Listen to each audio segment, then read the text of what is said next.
I'm very happy that you are all here.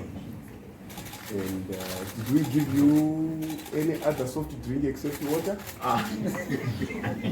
We are 70% water, so it's very important. 30% solid, 70% water. 30% yes, 30%. Yes, veggies. Because if you don't eat that kind of thing, 10% is alcohol. 10% alcohol. Okay.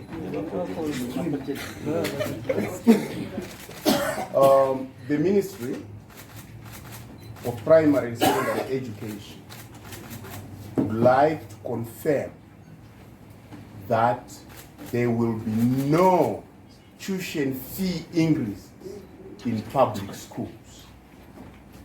Provincial education directors, district schools inspectors, and heads of public schools should stand guided by the circular to the same effect which has been dispatched to them. Anyone found transgressing this directive will face disciplinary action. Government has also learned through various means that some private schools are charging directly or indirectly in forex. Responsible authorities of such schools are warned that they risk deregistration of such schools. I thank you. Minister, can you just clarify to us, when you say that there will be no school fees increase, how do you expect the schools to operate, given that everything that they are consuming has been going up? And especially at boarding schools, foodstuffs have gone, the prices have gone up. How do you expect the headmasters to be able to feed the children in those schools? Thank you, Ken. The issue that I talked about is no tuition fee increases. Boarding fees, food fees are subject to market forces. Therefore, that one will be charged reasonably. They have been given guidelines on how to proceed with boarding fees. What we are talking about here are tuition fees, and that there will be no tuition fee increases in our public schools. I hope I clarified that matter. Maybe can you explain exactly what you mean as tuition? Because that money is supposed to also buy consumables like books, like exercise books. You also have a new curriculum, and textbooks are quite expensive. The prices have gone up. So when you say they will not increase, how do you expect them to provide learning material in schools? Thank you very much. We must also know that the Ministry of Primary and Secondary Education has a budget of $8 billion. The tuition fees are going to move towards helping this, but they are not the complete. They are not a complete solution. Government is investing a lot to move towards free primary, free basic education as the constitution. So that's why the ministry is given such a budget. And it is important to note that public schools are not only funded from tuition fees. They are funded from the taxpayer, and they are funded from treasury allocation. So I think that completes the picture. When we say we are not going to allow increase in this, it means if there is a gap, there is the way we are going to fill it using treasury. But Minister, can you be honest and specific here? Since when is this money going to be put in schools? Because for a very long time, government has not given any money directly to schools, either as grants or loans. Schools have been sustained from tuition fees and SDA accounts, and there's been nothing from government. In fact, government owes schools in being that it has been failing to pay. So are you starting this funding this term? That's a very interesting question. But the truth basically is that we have allocations from Treasury for that. if there has not been speedy releases in the past, we are talking about the future here. I always say, you know, we talk about the future because we will live in the future. We have already lived in the past. But the future is what we are concerned about. I think that's why we all colleagues are here to talk about the future. Because it is the future where we will live. So it's the future that we are talking about. Yes. Minister, does government have control over the tuition fee of private schools? Government approves submissions for private schools. What we have just talked about is the fact that if a private school chooses in one way or another to directly or indirectly charge in forex, they are in a breach. And that breach cannot go unchecked. That's all what we are saying. Yes. Honorable Minister. What is your name? My name is Nyasha. Yes, Nyasha. How are you? Fine. My voice.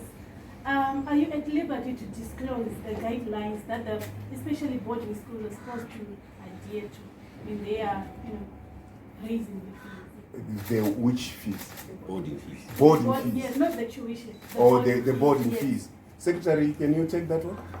Thank you very much. There is a circular which all schools have access to, and that circular stipulates how parents meet, look at their expenses, look at their own surroundings, and agree on a fee that they think can feed their children. And once they've done that, they then send it to the ministry for approval. That circular stipulates that they have to send their audited statements, so government is assured that money has been used correctly beforehand. They have to show us that they had, in the parents' assembly, there was more than 20% of parents, roughly, who were attending that meeting. It has also to assure us that that register of those parents is attached and is an authentic register. And once our team looks at it and is convinced that this is a fair request, then approval is done by the ministry. Okay. Also, does it mean that levies are subject to getting raised? School levies? We have talked about tuition fees. That tuition fees are not going to be increased in any way in public schools. But levies can be raised. Tuition fees are not going to be increased in public schools. Any other thing is subject to guidelines as given by the ministry. Thank you. Yes. Minister, the outcry from the public has been that has not been that they are paying too much tuition fees, but they are paying too much at schools, inclusive of boarding schools. We have seen schools whose fees, both tuition and boarding, have been increased, totaling to about 6,000-7,000. For example, we've got Nyawuni High School. Do you think the government has done enough to cushion parents whose salaries have not been increasing in terms of it? I think it's very important, first of all, to know that we all own this country. When we say government, we are talking about the public. I think let's say the public. Mm-hmm. Yeah, because we are here in trust. So the issue basically is that government or the public is doing everything to make sure that Zimbabweans have access to education. And it is being shown by the amount, in fact the highest amount that is allocated to basic education in terms of our national budget. So that shows you that there is something going to be done. Enough is a very difficult word. Even we eat food, but we want to eat again. So enough is a very difficult word to say enough. But continuously It's process. The process of improving the way we always want to improve access to education, to me, is very important. About the specific issues of specific schools, we have said for all public schools, there is not going to be any increase in tuition fees. Boarding fees involve groceries. The Ministry of Primary and Secondary Education does not own a shop,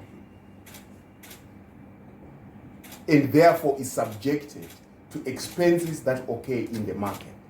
That's why the Secretary has emphasized that, therefore, there has to be a meeting among parents, which then determines what level of boarding fees, because it's the parents, at least 20% of the parents, that's what I say, who then decide on the boarding fees that they have to pay.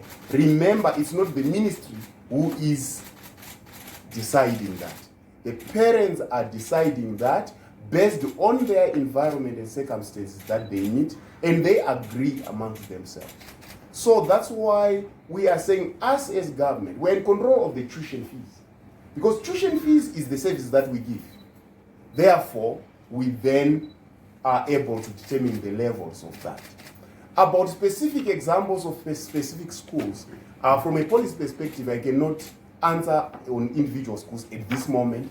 That is a very useful piece of information that we can then use to investigate any matter that we might not have heard specifically about. So, Minister, there's an emphasis on... Thank you for this, man.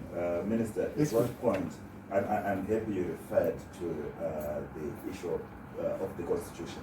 At what point is government going to adhere to the provisions of the Constitution? Because the Constitution clearly stipulates that there has to be free basic education. At what point are you going to implement the provisions of the Constitution? The Constitution is very clear, and if you read it, I agree with you. It's very clear, and the clarity is such that it says, subject to availability of resources. When are you going to have the resources? You are part of the nation. Tell me that we are working very hard towards that. So working very hard towards that, it means we have to know that the Constitution says we have to move towards that, subject to availability of resources. So production, as we do production, every one of us, because these schools are run from our taxes, your tax, my tax, the rest of the taxes. So it's a collective question. I could actually reflect it back to you to say, when do you think we'll be able to do that? But it's unfair for me to do that, because I believe it's just a reflection of saying, this, as a nation, we have to work very hard towards making sure that the productivity is high, so that the taxes are high enough to the extent that we will be able to make more resources available, so that we reach our goal of SDG goal number 4 of access to good education. It's a wish. Is it not a question of what's placed the priorities? Because we have abundant resources in this country.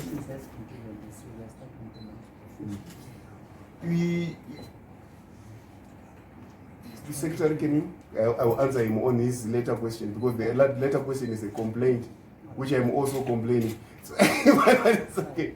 I think just to make the team aware of the fact that government has already started to move in that gradual provision of free or state-funded education.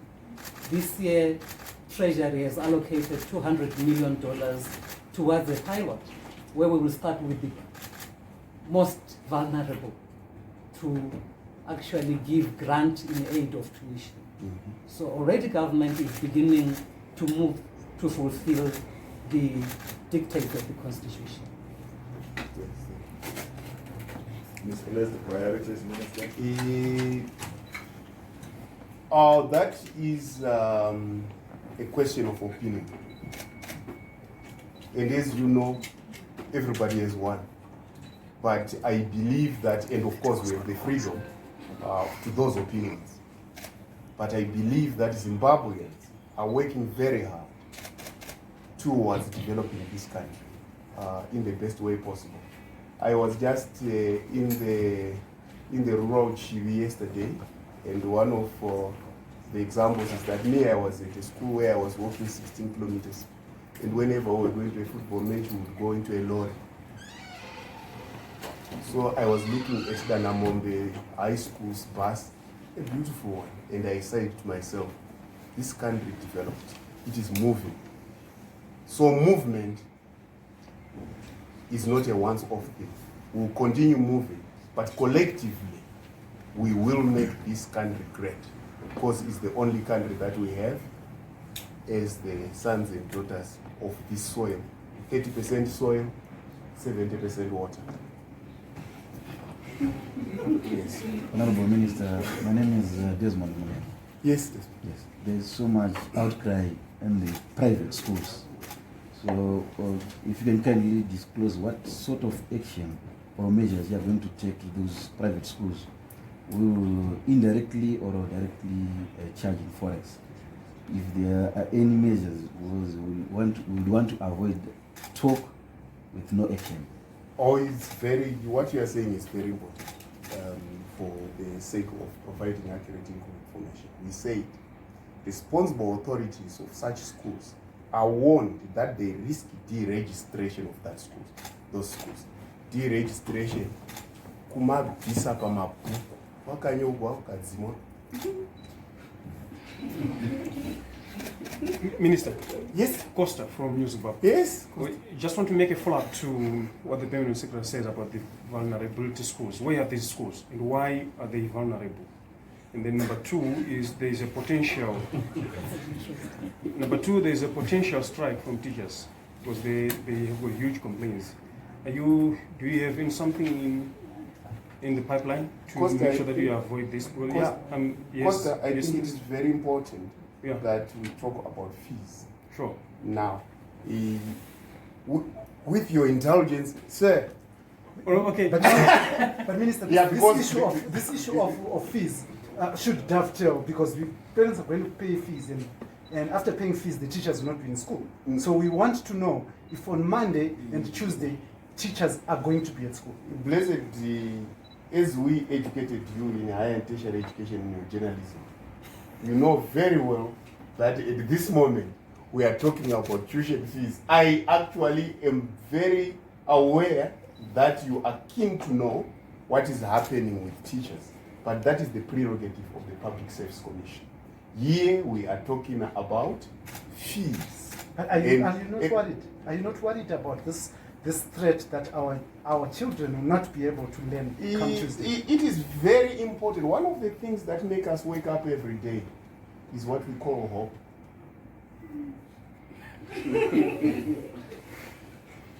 The issue basically in hope should be accompanied by action so that we improve our life, isn't it? I want to stay positive. Thank you.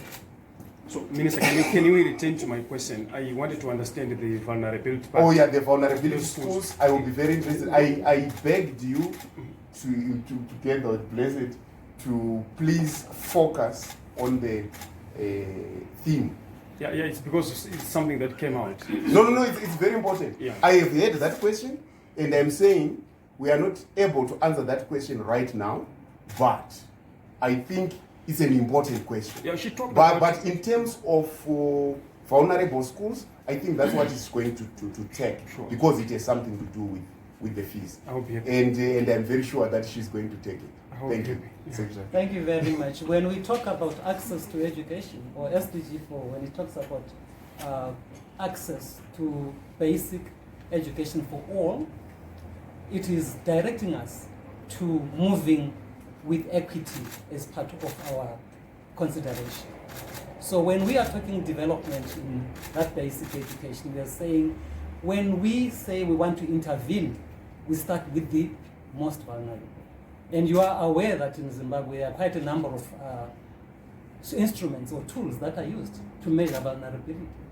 And in our case, with are going to be looking at in which parts of our 10 provinces do we have the populations with the least possible income.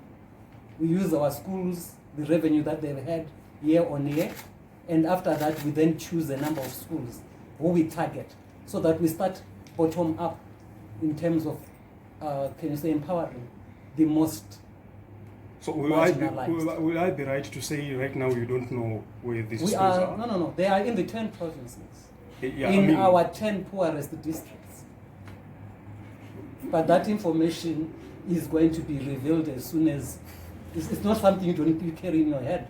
And in terms of research, you'll be aware that there will be our baseline. We can give you the statistics once we are finished, but we are looking at it, and as soon as we are done, and as soon as Cabinet has actually approved our proposal, then the names will be available to you. But suffice to say, the criterion is we have to start with the poorest of the poor. That's the way are they vulnerable? Why are they vulnerable? It's an interesting question which really doesn't beg for an answer. I think it's very important to know that everybody has different levels of vulnerability. And vulnerability is on everyone. Only that sometimes your vulnerability is 0, sometimes your vulnerability is 100%. But Minister, I think the question was very simple. Where are these schools? No. She said, for example, you know, Costa. Costa, man. Yes, Costa. Costa, the issue basically is we have to give accurate information. And in order to give accurate information, the ministry has set out a program of assessing the vulnerability levels across all the 10 provinces. And these vulnerability levels are going to determine, based on the revenue of schools, which school is the most vulnerable, and based on that vulnerability, the list of schools is then going to be subjected to approval processes, upon which or after which it will be made public. So it's a matter of process, but it's very important that that process is taking place. Yes, Costa. Yes. Yeah, okay. My name is Ndaka Majak. I'm from ZTN. Yes. You mentioned that the ministry has issued a circular with guidelines on how schools should go about raising non-tuition fees. And you say that there should be a forum of at least 20% of parents who approve for a fee, for a non-tuition fee increase. But don't you think 20% is little? Does the circular have guideline of a cap, say maybe they shouldn't raise their non-tuition fees by more than 250% or something, because 20% is too little a number for the number of parents to determine if fees go up, firstly. Then secondly, in public schools who are indexing their fees in US dollars, are they also going to face deregistration with the same as you say for private schools? Thank you very much. First of all, I want to say we have got in science a statistical rule for what is the minimum sample size. And it says 10%. You know, I mean, you have been to, all of you have been either at a technical college or a university, so you are higher and tertiary education people. And you know when we are doing a survey, the minimum sample requirement is 10% to represent the population. And 20% is double that. So I think I've answered that. But So, do you have a cap to say that they should not raise their non-tuition fees by at least maybe not more than 350% or something like that? No, once we have said people have agreed, and they have been able to agree amongst themselves. So even if they come up with a 1,000% fee increase, it's fine? It's a very good question that you are asking, but I think it has to be reasonable. There has to be reasonability in the way we. There's sustainability, reasonability, and affordability. So I believe that one of the things which is very important is that when we are doing public things in public schools, we have to have this assumption that the people who are doing it are thinking and reasonable. It's only in exceptional circumstances that you might think, this meeting was fake. But that's a matter of process. And the issue is about checks and balances, I think. Because I wouldn't want to think that parents who sit and there are 20% of them, and they are really 20% of them, verifiable, and they meet and they discuss and they give recommendations, they say we have agreed. We really have to respect that. However, they can be set, because you are worried about extreme cases. So extreme cases are always seen. If you look at statistical data and you find out that you have got 1, 2, 3, 4, 5, then 200. You go and inquire why the other ones are 1, 2, 3, and the other one 5. And all of a sudden you've got 200. You have to check that. So that's part of process. I believe that can always be checked. I hope I've answered. Was there another question? Yes, the one Ladies and on gentlemen. public schools who are indexing their fees in US dollars. Are they also going to be... No, public schools, if they are public schools, that's disciplinary action. In actual fact, it's overall illegal to trade in foreign currency.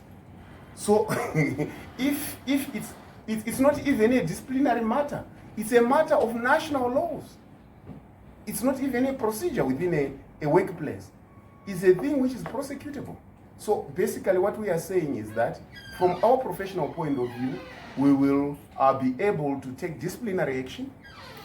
As you heard, when it's private school, we are saying deregistration because they are not within the process of the civil service. But when it comes to the person who is in public school, public like me, and the other person, it's disciplinary action accompanied by any national action that can take place using the law enforcement agents. Ladies and gentlemen, at this juncture, with the permission of the Honorable Minister, I think we can take 2 more questions before we probably close.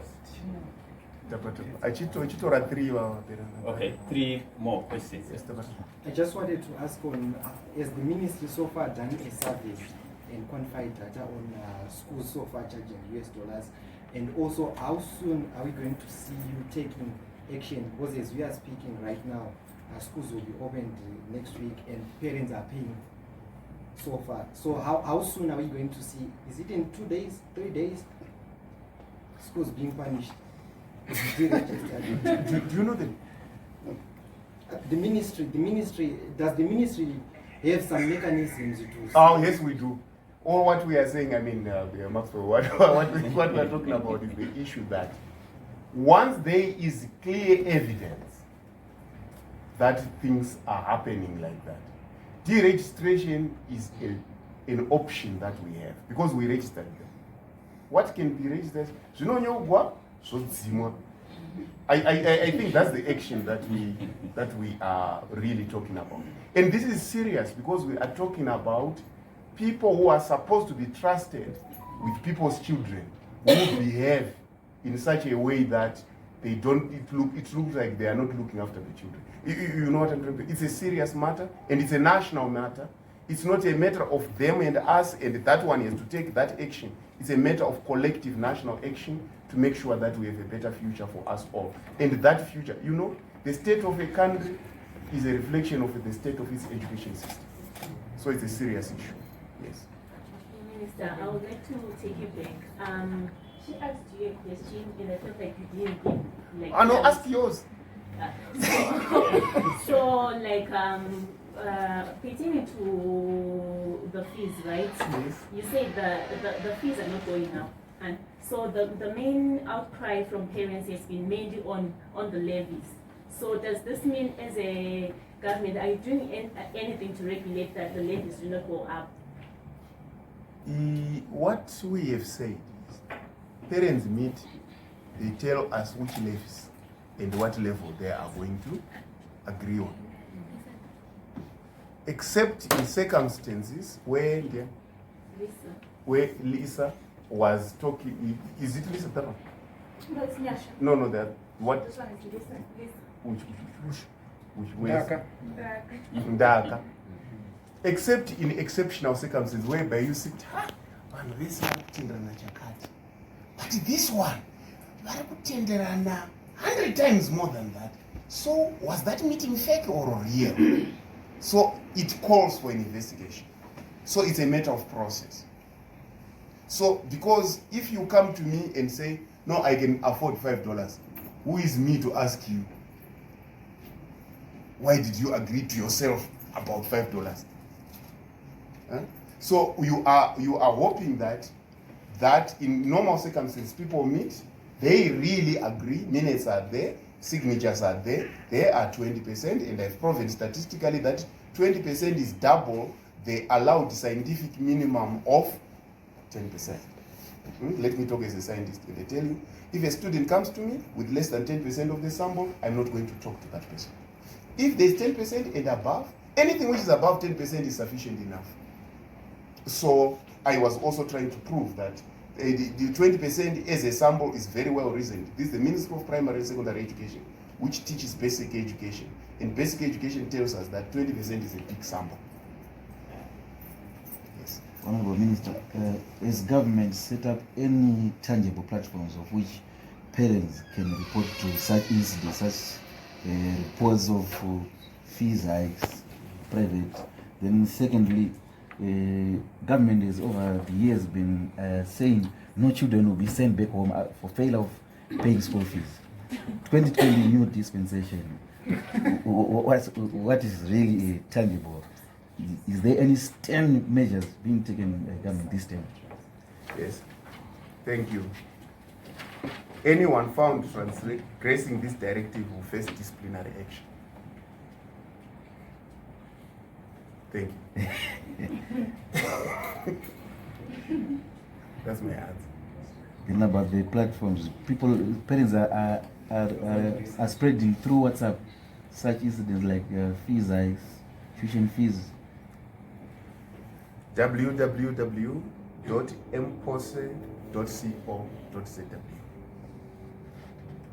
For any further information or complaints, please contact www.e.t.c.co.za. I thank you. Thank you, ladies and gentlemen. I think we are now done. We've come to the end. Thank you for coming. I'll share with you the press statement